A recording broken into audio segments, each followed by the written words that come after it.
यिर्मयाह भविष्यवक्ता की पुस्तक अध्याय 4। यिर्मयाह भविष्यवक्ता की पुस्तक अध्याय 4।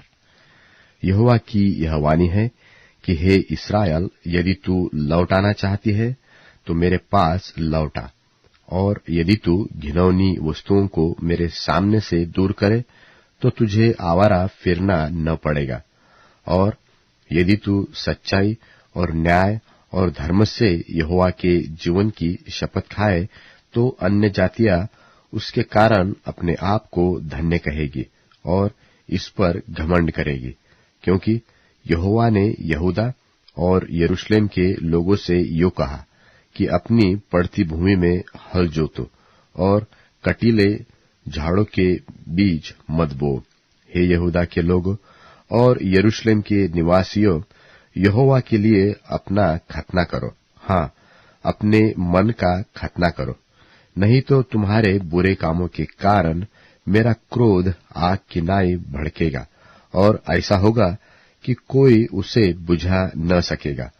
यहूदा में यह प्रचार करो और यरूशलेम नगर में यह सुनाओ, देश भर में नरसिंगा फूको और गला खोलकर यह ललकारो कि आओ, हम इकट्ठे हो और गढ़वाले नगरों में जाए। तुम सियोन के मार्ग में झंडा खड़ा करो, अपना सामान बटोर के भागो, खड़े मत रहो, क्योंकि मैं उत्तर की दिशा से विपत्ति और सत्यानाश ले आया चाहता हूं। सिंह अपनी झाड़ी से निकल, अर्थात जाति जाति का नाश करने वाला चढ़ाई करने आ रहा है। वह तो कूच करके अपने स्थान से इसलिए निकला है कि तुम्हारे देश को उजाड़ दे और तुम्हारे नगरों को ऐसा सुनसान कर दे कि उनमें कोई बसने वाला न रहे। इसलिए कमर में टाट बांधो, विलाप और हाय हाय करो, क्योंकि यहोवा का भड़का हुआ प्रकोप हम पर से टल नहीं गया। और यहोवा की यह भी वाणी है कि उस समय राजा और हाकिमों का कलेजा कांप उठेगा और याजक चकित होंगे और नबी अचंभित हो जाएंगे। तब मैंने कहा, हाय प्रभु यहोवा, तूने तो यह कहकर कि तुमको शांति मिलेगी, निश्चय अपनी इस प्रजा को और यरूशलेम को भी बड़ा धोखा दिया है, क्योंकि तलवार प्राणों को छेदने पर है। उस समय तेरी इस प्रजा से और यरूशलेम से भी कहा जाएगा कि जंगल के मुंडे टीलों पर से प्रजा के लोगों की ओर लहू बह रहा है। वह ऐसी वायु नहीं जिससे ओसाना व फरछाना हो, परंतु ऐसे कामों के लिए अधिक प्रचंड वायु मेरे निमित्त बहेगी। अब मैं उनको दंड मिलने की आज्ञा दूंगा। देखो, वह बादलों की नाई चढ़ाई करके आ रहा है, उसके रथ बवंडर के समान और उसके घोड़े उकाबों से अधिक वेग से चलते हैं। हम पर हाय कि हम नाश हुए। हे यरूशलेम, अपना मन बुराई से धो, जिससे तुम्हारा उद्धार हो जाए। तुम व्यर्थ कल्पनाएं कब तक करते रहोगे? क्योंकि दान नगर से शब्द सुन पड़ रहा है और एफ्रेम के पहाड़ी देश से विपत्ति का समाचार आ रहा है। अन्य जातियों में इसकी चर्चा करो, यरूशलेम के विरुद्ध भी इसका समाचार सुनाओ कि पहरुए दूर देश से आकर यहूदा के नगरों के विरुद्ध ललकार रहे हैं।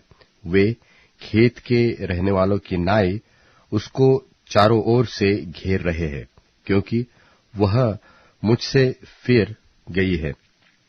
यहोवा की यही वाणी है, ये तेरी चाल और कामों का फल है। तेरी यह दुष्टता दुखदाई है, क्योंकि इससे तेरा हृदय छिद जाता है। हाय हाय, मेरा हृदय भीतर ही भीतर तड़पता और मेरा मन घबराता है। मैं चुप नहीं रह सकता, क्योंकि हे मेरे प्राण, नरसिंगे का शब्द और युद्ध की ललकार तुझ तक पहुंची है। नाश पर नाश का समाचार आ रहा है। अब सारा देश लूट लिया गया है। अचानक मेरे डेरे और यकायक मेरे तंबू लूट गए हैं। मुझे और कितने दिन तक उनका झंडा देखना और नरसिंगे का शब्द सुनना पड़ेगा, क्योंकि मेरी प्रजा मूढ़ है, वे मुझको नहीं जानते। वे ऐसे मूर्ख लड़के हैं कि उनमें कुछ भी समझ नहीं है। बुराई करने को तो वे बुद्धिमान हैं, परंतु भलाई करना नहीं जानते। मैंने पृथ्वी को देखा कि वह सुनी और सुनसान पड़ी है, और आकाश को कि उसमें ज्योति नहीं रही। मैंने पहाड़ों को देखा कि वे हिल रही है, और सब पहाड़ियों को कि वे डोल रही है। फिर मैं क्या देखता हूं कि कोई मनुष्य नहीं, सब पक्षी भी उड़ गए हैं। फिर मैं क्या देखता हूं कि उपजाऊ देश, जंगल और यहोवा के प्रताप और उसके भड़के हुए प्रकोप के कारण उसके सारे नगर खंडहर हो गए हैं, क्योंकि यहोवा ने बताया कि सारा देश उजाड़ हो जाएगा, तो भी मैं उसका अंत न कर डालूंगा। इस कारण पृथ्वी विलाप करेगी और आकाश शोक का काला वस्त्र पहनेगा, क्योंकि मैंने ऐसा ही करने को ठाना है और कहा भी है, और इससे नहीं पछताऊंगा और न अपने प्रण को छोड़ूंगा। नगर के सारे लोग सवारों और धनुर्धारियों का कोलाहल सुनकर भागे जाते हैं।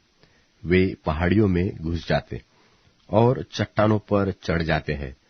सब नगर निर्जन हो गए और उनमें कोई बाकी न रहा।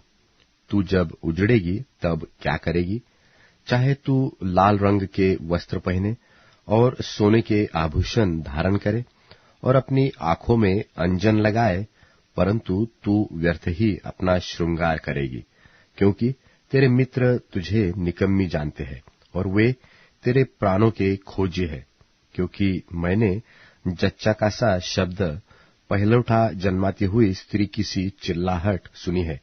यह सियोन की बेटी का शब्द है। वह हाफती और हाथ फैलाए हुए यो कहती है कि हाय मुझ पर, मैं हत्यारों के हाथ पड़कर मूर्छित हो चली हूं।